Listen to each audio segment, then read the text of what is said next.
kamar tua, Raka baru saja pindah ke sebuah rumah kontrakan lama di pinggiran kota.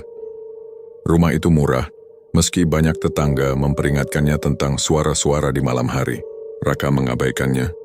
Ia pikir itu hanya cerita lama untuk menakut-nakuti orang baru. Kamar tidurnya memiliki sebuah lemari kayu besar dengan cermin tinggi yang buram. Cermin itu retak sedikit di pinggirannya.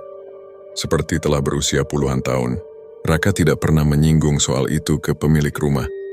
Tapi setiap kali ia menatap pantulan dirinya, ia merasa ada sesuatu yang terlalu hidup. Malam pertama sekitar pukul 2 dini hari, Raka terbangun karena suara ketukan pelan. Tok, tok, tok. Ia menoleh ke arah pintu. Tidak ada apa-apa. Suara itu berhenti. Namun ketika ia menoleh ke arah cermin, ia terperanjat. Di dalam pantulan dirinya masih duduk di kasur. Padahal ia sudah berdiri. Pantulan itu tersenyum tipis lalu menggerakkan tangan seolah mengajak mendekat.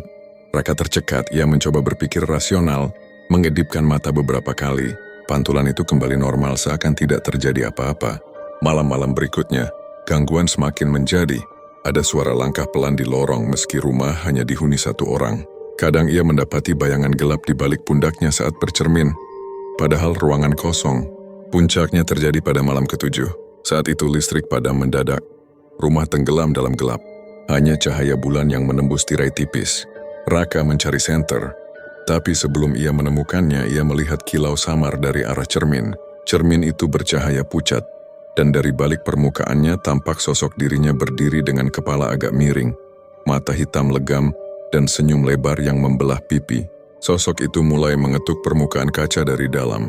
Semakin keras hingga terdengar seperti akan pecah. Tok, tok, tok, buka. Suara serak terdengar seolah datang dari balik cermin. Raka mundur, jantungnya berdentum liar. Namun sebelum ia bisa lari, cermin itu retak pecah dan dari dalamnya sosok itu melangkah keluar dengan gerakan kaku tapi pasti. Yang terakhir Raka lihat sebelum semuanya gelap adalah wajahnya sendiri. Bukan lagi di cermin, melainkan berdiri tepat di depannya, menyeringai. Keesokan paginya, tetangga heran karena pintu rumah terbuka tapi rumah kosong. Lemari tua dengan cermin retak itu masih berdiri di kamar.